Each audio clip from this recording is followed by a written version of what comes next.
in non-compliance with a federal regulation, but we're going to say, yes, we adopt whatever it is.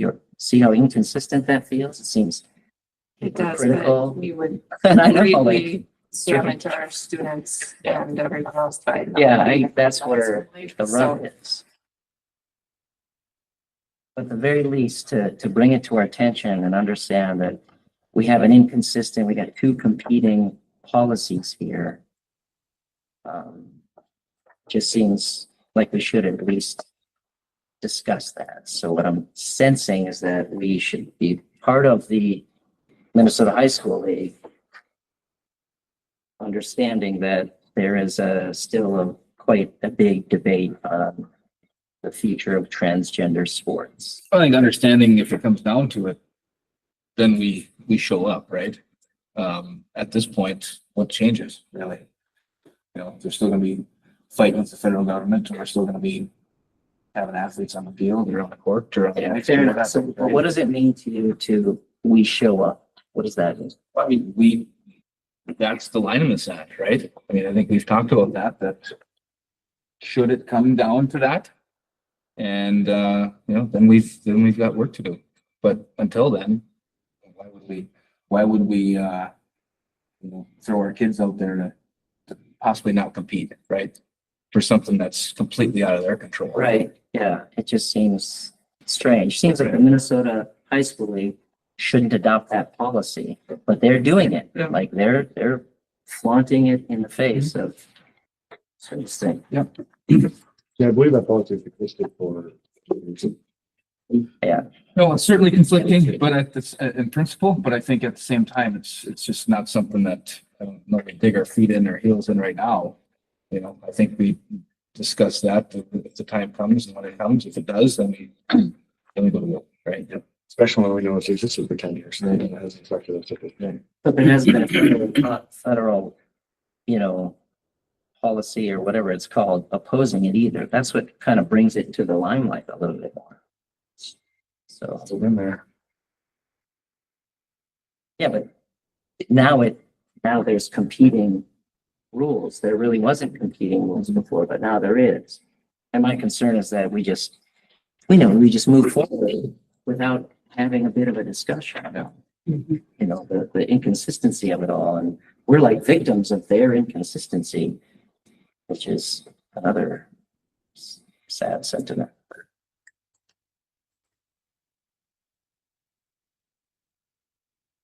I had trouble signing it too. I felt the same way.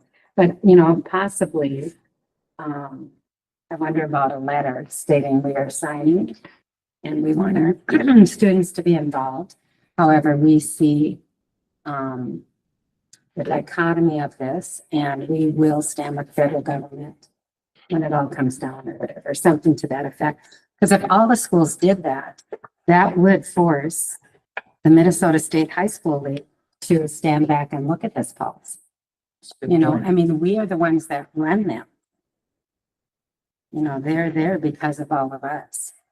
So, and it hasn't come up, and if it unfortunately does, then we do need to make a stand at that point, if we really believe what we're saying. Yeah, absolutely. No, I think it's fair. We can talk about more of what we work session next group. Yeah. A little bit more in depth. But Yeah. On the resolution at hand. All those in favor, please say aye. Aye. Opposed? I don't know. I gotta abstain or something. I don't know. Fine. Fair. Did you sign? What's that? Did you sign? Sign what? Did you? No, there's nothing. Oh, It's like, No. you didn't have to. Item number 6D, approve kid care worker wage increase proposal. This was from the community ed committee, which was to go from $15 an hour to $16 an hour for adult kid care workers and $11.13 an hour to $13 an hour for junior kid care assistants. Motion from Marcus. Cindy, any discussion, Marcus? Cindy? no. Any questions? All those in favor, please say aye. Aye. Opposed? Carries. Number 6E, approved piano lesson instructor wage increase proposal. This was also from the community ed committee. The proposed rate to go from $15.43 for a 30-minute lesson to $16 for a 30-minute lesson. And just for your guys' knowledge, this would be for one piano instructor, which would be Nancy Fisher. So, motion by Marcus. Second. Cindy. Marcus, any questions? No. Cindy? No. Anybody else? All those in favor, please say aye. Aye. Opposed? Carries. Number 6F, approved lifeguard wage increase proposal. Also from the community ed. Their proposal was to go from $12 to $15 an hour for lifeguards and a rate of $14 to $17 an hour for lifeguard lessons.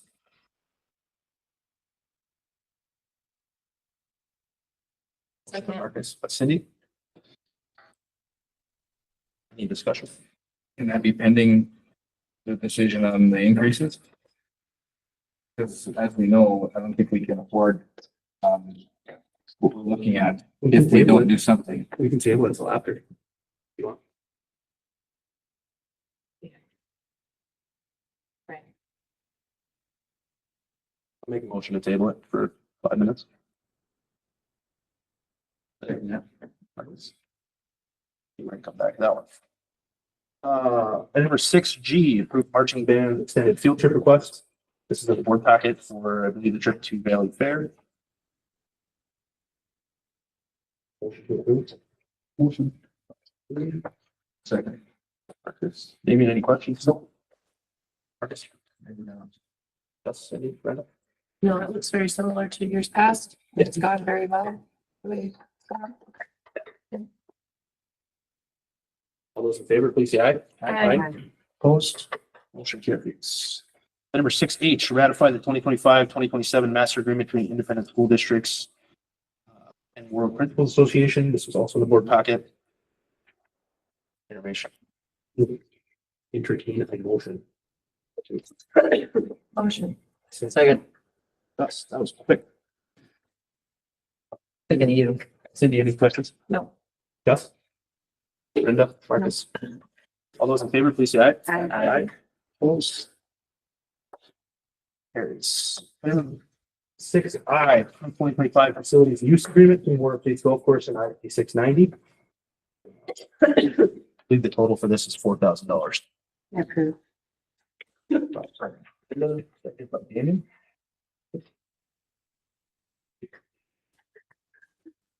Any questions? Any questions? Anybody else? All those in favor, please say aye. Number 6J, this is some recommendation from the finance committee based on the increases for kid care wage, hourly wages. The proposal is to increase our full-time hourly rate of $4 to $5 an hour, and the part-time drop-in rate of $5 an hour to $7 an hour. I would entertain a motion to approve that. Motion. Marcus? Second. Cindy? Any questions, Marcus, or anything? Cindy? Mhm. Yes, Brenda? All those in favor, please say aye.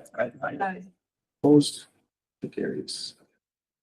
Number 6K, annual rate increases. So alongside the 55-cent increase for the hourly rate, we're also going to recommend and suggest that we approve the increase for lesson rates by $1 per half-hour lesson.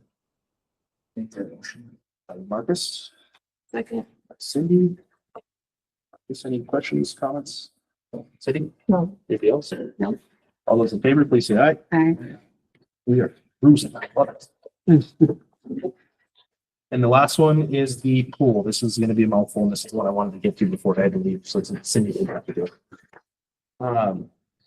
This is from the finance committee, so as we have on the table right now, a motion to approve the lifeguard wage increases. This is a proposal to increase our rates for the pool. So currently our $3 a day increase, or $3 a day for the indoor pool and $5 a day for the outdoor pool. We would recommend we increase the indoor pool cost to $5, the outdoor pool cost to $10.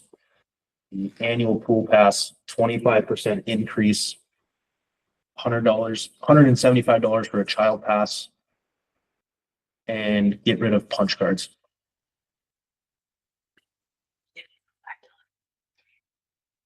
It's on here, but I don't remember where I it's. think this will be. Okay, and $5 after 3 p.m. Is there a family? For the outcome. For the outcome. That's per person, right? There's $10 family per pass, person. yeah. Okay, that's not too much. 25% increase Oh. to the rate. I'll make a motion to approve that. Second. Put MB. 50/50. No comments from me. I think it's long overdue and I think it's gonna help us pay our lifeguards what they deserve to watch our kids. Yeah, I was just gonna say, it just starts to bring us back in line with what should be in for both of those, right, for example. And the larger differential on the outdoors, for those of you that don't know, it's 6 hours instead of just the 2 hours of the indoors open. So it's been quite the deal for 6 hours. So that's the larger increase there. All those in favor, please say aye. Aye. Opposed? Motion carries. All right, back to item number 6. F. Table item. Get a motion to approve the lifeguard wage and proposal. Marcus? Second. Cindy, any discussion? No? No. Anybody else? All those in favor, please say aye. Opposed? Motion carries. Cindy, you have the ring. All right. Good day. Before I get. Let's say, We are looking forward to an update from Miss Simons. Mrs. Simons. So, as I put in, for packet, kind of doing a countdown on everybody making sure they have all of their bits and pieces ready for graduation. As I was just sharing with, Mrs. Comstock, our final 10 seniors, they're going to have their final bits and pieces of information today. They're all going to be there, so that I know feels like a big accomplishment for them. It feels like a big accomplishment, just kind of all around. So I'm really very proud of them. We've had a lot of students putting in a lot of work. I included a graphic that kind of just showed in the last couple of months, just the number of courses and hours and times that students are putting into trying to make sure that they have all of those things taken care of. So now, moving into preparations for summer school. Summer school, we're going to run 6 weeks is the plan again for this next summer, like we did last year. That seemed to be very beneficial with getting the students having time to get some stuff done. Also really trying to make an impression with even our middle school students that yes, our middle school class times do count. It's our preparation as we're getting ready for high school. So a number of students there, just trying to get them back up in the academic skills that they need to be successful and really making a push for any of our freshmen. So we have had a few oopses in this first year of high school to kind of get them really focused on the idea that we want to wait and want to get ourselves back on track now. And we don't want to wait and trying to be taking care of that in April and May of our senior year. And so I feel very positive on the fact of some parental contact and conversation and even conversation with students, and that they're kind of, building that awareness of this. Also the fact that having a number of students that are taking access to the Student Success Center to get the help that they need before the end of the trimester rolls around, and so they don't get themselves in a situation where they're trying to do credit recovery or something else for their stuff. And so I think that's just been a benefit on the Student Success Center available, and just creating the consistency with the hours that are available after school. And that's, any questions for me? Those are kind of my 2 big things, focusing on at the same time, getting everybody to graduate, and then what's the next wave coming. Awesome. Thank you very much. Yeah. Tracy Brookstone. Morning. Morning. I see that, there's information about the banning and grading thing today, so I won't talk about that much. So as part of the resolution of the complaint that we received from MDE, part of that is for, some training, and that will take place during our workshop week. MDE is gonna offer a due process session, a Q&A with sped staff. We also have the option to, have some training on restrictive procedures for those in the building who are trained to do that. And there's also some training for the legal framework for school discipline. Today we have a meeting talking about shoring up some of the workshop week items. So the last two, the restrictive procedures and the legal framework part is new to me. I didn't know that that was an option. So another thing to point out that we were able to start the process of ordering a minibus for special ed students, which in the long term would be a cost savings on paraprofessionals, not working so many hours during the school day. And we would be able to transport our own special ed students. And so then there wouldn't be as many concerns on a school bus.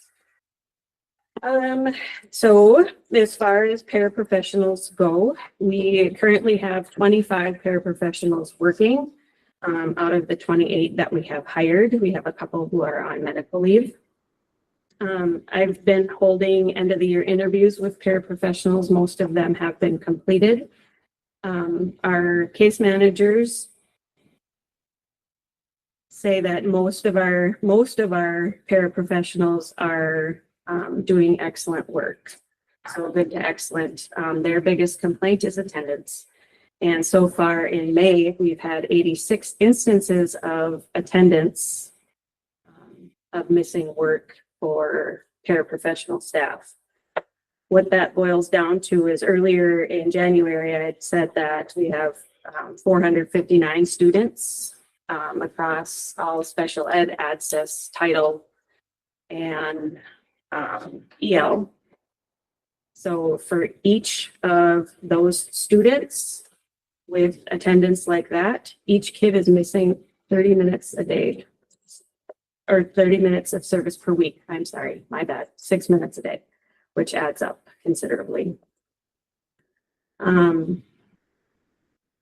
If nobody is absent, we have capacity to deliver 175 hours of service time. Right now, with the average of people gone, we deliver 129 hours per day.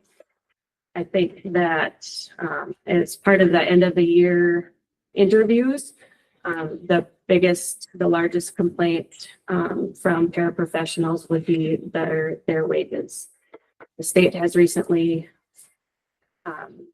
required that paraprofessionals have additional training, which ours will all be complete by May 28th, or they will not be returning next year. We have one person who is not finished yet.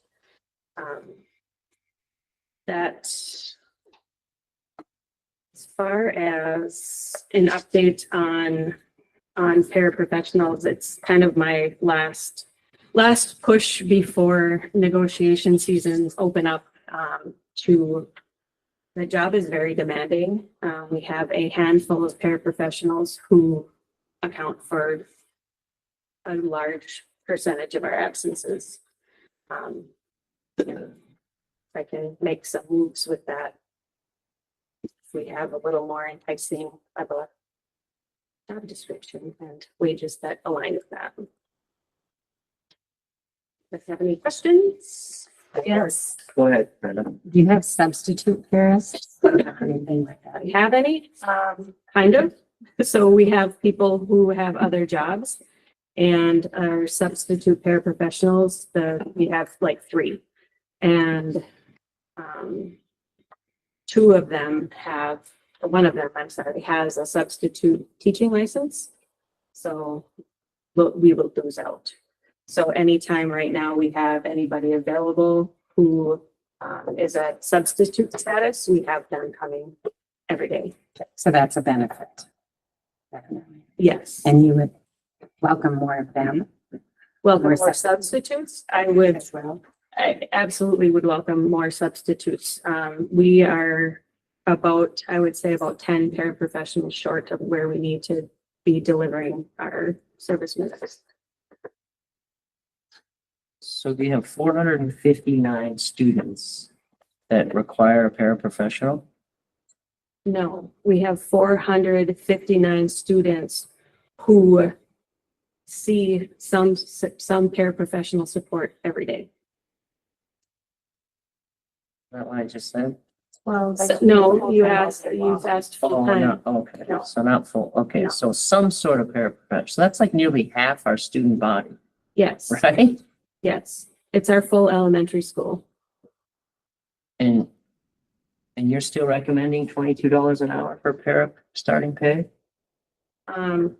So as far as starting pay, am I recommending Yeah. 20? I would like to see 23. 23, But I mean, what I would like to see is, you know, how many more paras do we need? 10. 10? And that would be, like I said, we have a handful of people who are, I would say, 90% of our absences. And it would be nice to make moves to replace them. Fair enough. And one more question. Sure. This training occur during the summer so that they can be, those that, you know, might be interested could be trained for the school year coming up. Yep, right now, the state requires that paraprofessionals at least have in like 60 credits post high school, or they have to take a paraprofessional training program, which is about 40 hours-ish. With all the modules and that kind of thing that goes through. They say it's 40 hours, it doesn't take that long. But and right now, because of the way that funding is, I don't want to hire anybody who is not already qualified for the job. So we would have to decide if that training is something we would offer. And we have a program, the program is like $50 a paraprofessional to train. So, And that's all new, right? yes. Yeah. Like Well, within the next new-ish. year or two. New-ish, now the state is putting the screws to it, so it's gotta be done. Is that something that would fall under staff development? Some training like that? If we Good would, question. I don't know. I'm not well versed. I mean, in could it, Likely, we could sure. fund that $50 per paraprofessional.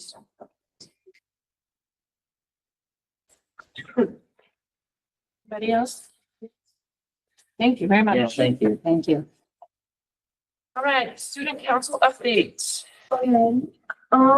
As we mentioned last month, we are getting busy with the end of the year coming around. We originally planned to have a senior pep fest and filming this Wednesday as a final thing to recognize our seniors before we have our final walkthrough. And for our senior student council members to give a thanks to our peers for letting us be their voices and thank them for bringing their concerns to us so we can make our school a better place. We had plans have changed and we're no longer allowed to do the pep fest. So we're gonna do our final walk and say thank you to them that way. We will still be doing our senior sunset and this will be this Wednesday following baccalaureate by the pickleball courts. So then we all can play pickleball and sand volleyball. I want to say thank you to all of our student council members that helped with scholarship night last night. We went to Brendan, what to do it without them, and the admin of our school, and Miss Miller. So thank you to all of them. And we have sent out our new member applications. They were due last Friday, but now we're put on hold. So we can't elect new members until we get our new advisors from our advisors standpoint and view on it. So they just want us to hold. So now we're on hold for that and hope to get that all figured out soon. Thank you. Thank you. You as well. Congrats on grad. We will miss you. All right, recognition items. Kate. So we have Our April Warriors of the Month, Ashley Bergman, Harley Raznikas, Rudy Hodney, Carter Jensen, Jack Blomquist, Ava McKeever, Catherine Brecky, Alex Spivak, Andy McKeever, Taylor Reese, Nixon Norman, Josie Panmuth, Bentley Osburnson, Zoe Sapp, Devon, Mason Reed, and Camilla Cordova. And then the Conway Marvin, the St. Paul and Minnesota Foundation, the Max Foundation grant recipient, in the amount of $2,437.50 for mental health professionals at the school. Thank you. I think someone went through and picked out some of the toughest names we didn't read today. Thank you much. All right. Informational items. Dr. Hughes has that official presentation Yeah. for the grading for us to look at. So we had the, yeah, go for it. So we have David Brown Associates, do our banding and grading for us. A lengthy process. I think ultimately, share with you just the slides from their presentation, as far as just to talk through just a little bit of what the process was. And then I know we've had some groups that have requested as we go into negotiations, we'll provide this for them as well, as soon as it's complete. I think we work with magic here. So did we cover this? Yeah, we didn't cover that yet. We did. We did. As we abstained pulled from it. pull the policy. Okay. We can read. Yeah, we did. I just want to make sure it's, I was abstained from. Sure, we'll register the extension. It's there.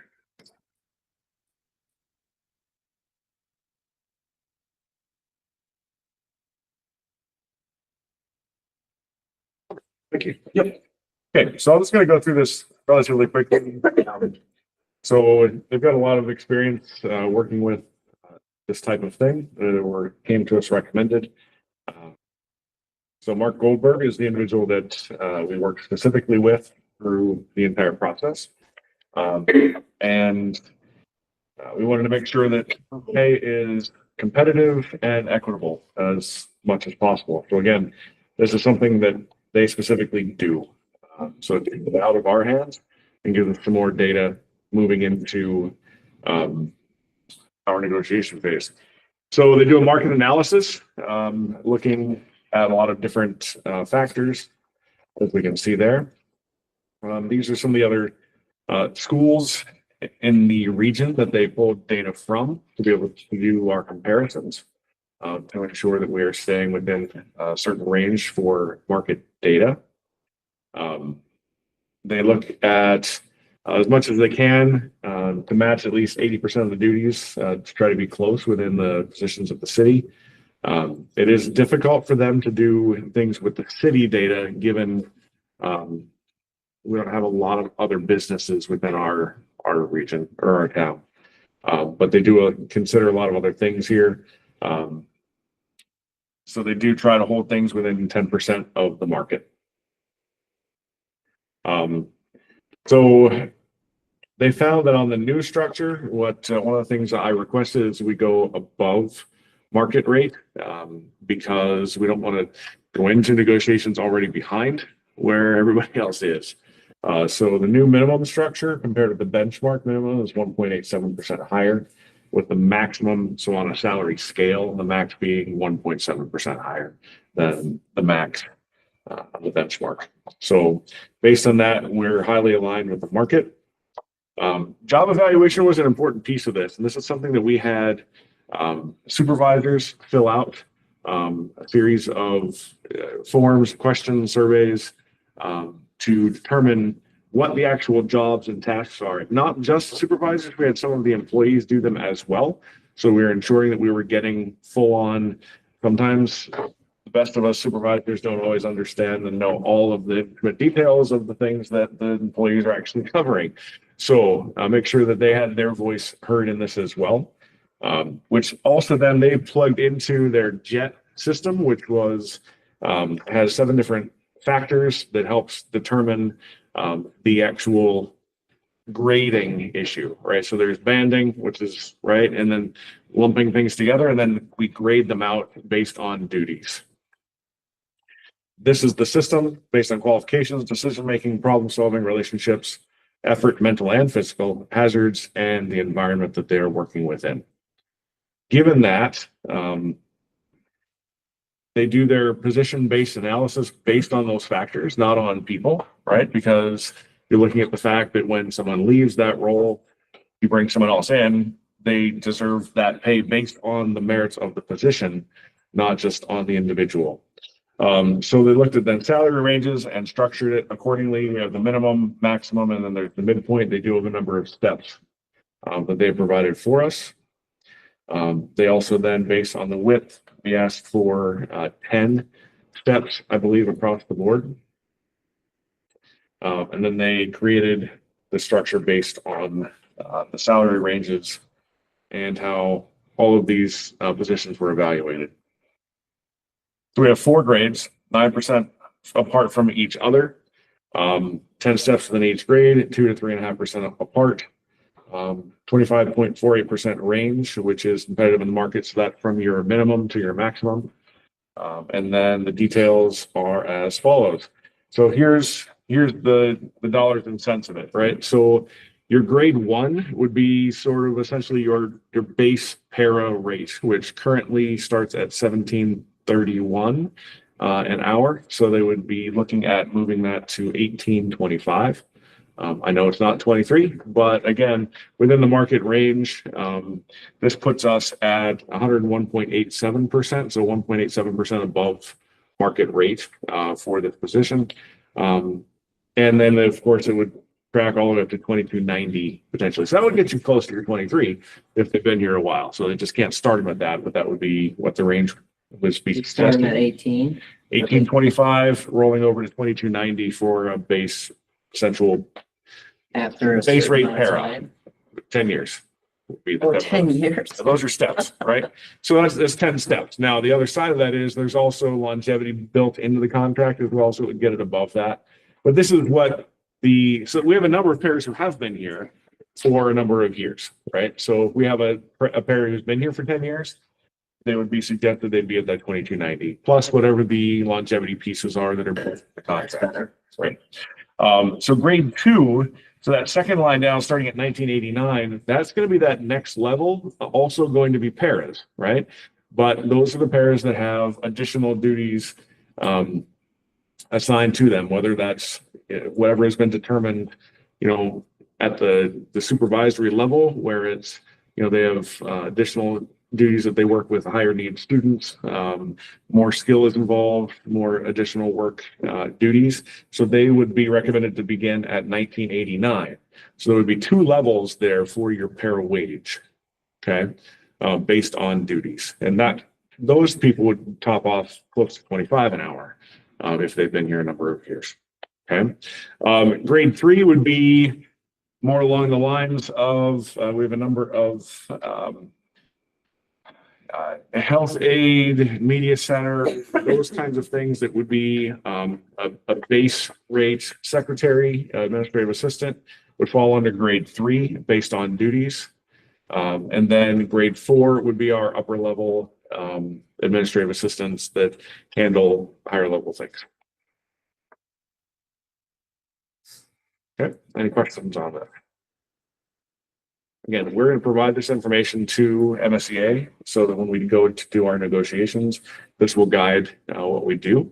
As far as increases are concerned, this was not our design, right? This is an outside entity coming in saying, here's market rate. This is where we believe you should be. So when we present that to them, they're going to be like, sweet, this is good, or no, that's not good enough. It's basically, possible, right? Yep, absolutely. I'm hoping they're going to look at this and recognize the efforts that were put in, not by just the district, but beyond, from an outside entity to say, yes, this is a healthy increase and we see the rationale behind. Obviously, we would want to probably build in some increases beyond, because a lot of times all of our contracts are typically 2-year contracts. So we would have this to be, I would propose this as our initial 25-26 contract year, followed then by an increase beyond that. Okay, any questions on that? All right, that's just a little bit more of a summary, and that was it. So, Questions? Dr. Eve on that? Okay, administrative reports were all in the board packets. And we heard a couple of very good reports orally here today, so thank you again for that. So we'll do board member reports. I was at the APAC, one with Brenda. They were hashing out their bylaws. Don't know if they came with the final decision on that, but it was mostly about when they're going to do elections next year and how many meetings to actually have in person. They visited about increasing the amount students can get for activities and such. Picture of the Mayflower is being designed. And jersey was hung in the arena, and we're working on the banner for the gym with all of the tribal flags on it. So that design is still in progress. And the biggest thing is they put on an amazing banquet for the seniors the other night. It was very nice, very well done, very personal. Shout out to Shauna and Danielle. And Desiree Birdie beaded some red caps for all the grads in there. Amazing. So was very well done. And then the other one, I was at the VDAC, and basically when it came down to it, the math curriculum for the elementary math expressions was approved. The UFly English for the elementary was also approved with the caveat that it needs a phonics addition to it, which seemed to be a good discussion that they had about that. And Mr. Nordine would like some new textbooks for history. The curriculum he wants to use is only able to be gotten anymore electronically, so they approved a 1 year use of that just to see how that goes. And then there was some discussion about what months next year to have meetings, and I think we're going to do August, September, November, January, March, and May. So it's a good committee. They seem to be pretty productive. So like Damien has said, there's a lot to learn there. Yeah. Facilities. Not much going on with facilities right now. We got a couple big projects that'll be coming up. They're going to be starting the gym floor, I believe, here in the next week-ish or so. Is that all right? Yes. I believe there was one other project that was going down in the elementary school, I believe, with some air conditioning and stuff like that that they've been working on. Other than that, I think things are looking good. As always, if anybody sees anything that we need to discuss there or anything that needs that we need to bring to that committee, please let us know. Questions for Damien? All right, and then Marcus, I believe you're gonna. Yeah, just overall, as it relates to budget, we're on track. Revenue slightly down. We had a food service clerical mishap in March, right? March is money. March is money, but we will see a spike in that in May. So overall expenses trending as expected in the general fund, and the same as community ed. So not a whole lot to report on outside of what we covered in today's meeting. Questions, anyone? With all these potential raises that we give, has been thinking about that yet, or just in the finance committee, like if we actually give a bunch of raises, I mean, that's not great, some sort of issue. So, Yeah, and I mean, we just went over the banding and grading stuff last night, and I mean, that's certainly at the forefront of anything we discussed there, right? I mean, honestly, even if we gave no raises whatsoever, just with steps and lanes on our staff, it costs us over $150,000 sure. on progression. Yep. So That's his job. He's gonna find out. that's what the negotiation committees are for. Yep. Okay, future meetings, facility committee, June 12th, 10:30 a.m., board work session to be determined, policy committee meeting to be determined. Finance committee, June 16th at 4:30, regular meeting, June 17th at 7 a.m. I would entertain a motion to adjourn. Motion. Do I have a second? Second. All those in favor? I guess that was.